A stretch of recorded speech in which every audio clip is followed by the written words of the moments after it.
आज का ये एपिसोड शुरू करने से पहले एक छोटी सी बात। क्या आप भी अपना पॉडकास्ट बनाने की सोच रहे हैं? तो एंकर ट्राई कीजिए। ये पॉडकास्ट बनाने का सबसे आसान तरीका है। नंबर एक, ये फ्री है। नंबर दो, इसमें कई सारे ऐसे टूल्स हैं जो आपको अपने फोन और कंप्यूटर पर रिकॉर्ड और एडिट करने की फैसिलिटी देते हैं। नंबर तीन, आप अपने पॉडकास्ट को डिस्ट्रीब्यूट भी कर सकते हैं, जिससे इसे स्पॉटिफाई और दूसरे प्लेटफॉर्म पर सुना जा सके। तो डाउनलोड कीजिए फ्री एंकर ऐप या विजिट कीजिए anchor.fm पर अपना पॉडकास्ट स्टार्ट करने के लिए। ये तो थी एक छोटी सी जानकारी, और अब शुरू करते हैं एपिसोड का सिलसिला।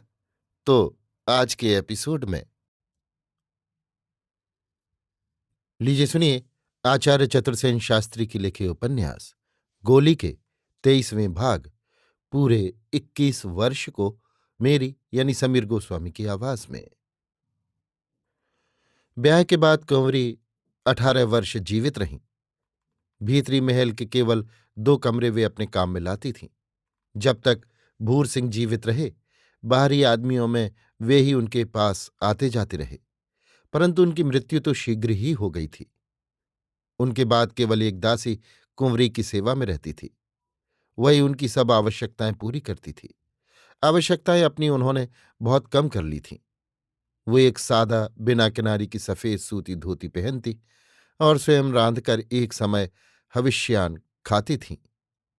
बाहर का कोई व्यक्ति, ना तो स्त्री न पुरुष, उनसे मिल ही सकता था, न बातचीत ही कर सकता था। व्रत उपवास पूजा पाठ दान धर्म वे मुक्त हाथों से करतीं। महाराजा धीराज ने इसकी उन्हें छूट दे दी थी। कभी कदाज इत्तला करके महाराजा धीराज उनके पास जाते, कुशल क्षेम पूछकर चले आते। कुंवरी उन्हें ताजीम देती और बहुत कम, केवल आवश्यक बात ही उनसे करती थीं। रोगी होने पर भी वो बड़ी कठिनाई से औषधि खातीं। गंगाजल ही उनकी महाऔषध और रामायण उनका आश्रय था। मैंने बहुत बहुत चेष्टा की कि एक बार दर्शन की इजाजत पाऊं, पर बेकार। इजाजत नहीं मिली, अंतिम समय में भी नहीं। केवल महाराजा धीराज को उन्होंने अंतिम क्षण अपने निकट बुलाया था, चरणोदक लेने के लिए। उस समय महाराज ने उनसे उनकी अंतिम इच्छा पूछी थी। इस पर वे कुछ नहीं कहकर चुप हो गईं। महाराज अश्रुनयन हो लौट आए। रियासतों में उनका बहुत नाम था, मान था। लोग उन्हें दुर्गा का अवतार कहते थे। उनके संबंध में अनेक बातें संभव असंभव प्रसिद्ध हो गई थीं। जब वे मरीं, राज्य भर ने मातम मनाया। सारे मंदिर देवालयों में शंख घड़ियाल गूंज उठे।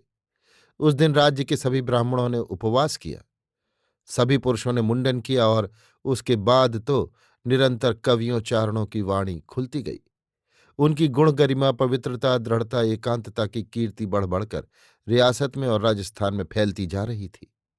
मैं बहुत रोई। अब क्या कहूं अपना दुख। विधाता ही ये भेद जानता है कि हाड़ मास का ये मनुष्य कैसे दुख का भार सहन कर जाता है, जीवित रहता है। बड़ी महारानी भी 10 बरस जीवित रहीं। माँ जी तो अभी भी हैं, पर उन्होंने अब रियासत को त्याग दिया है। वे वृंदावन में वास कर रही हैं। रियासत में कभी कदाच एक आध दिन रह जाती हैं।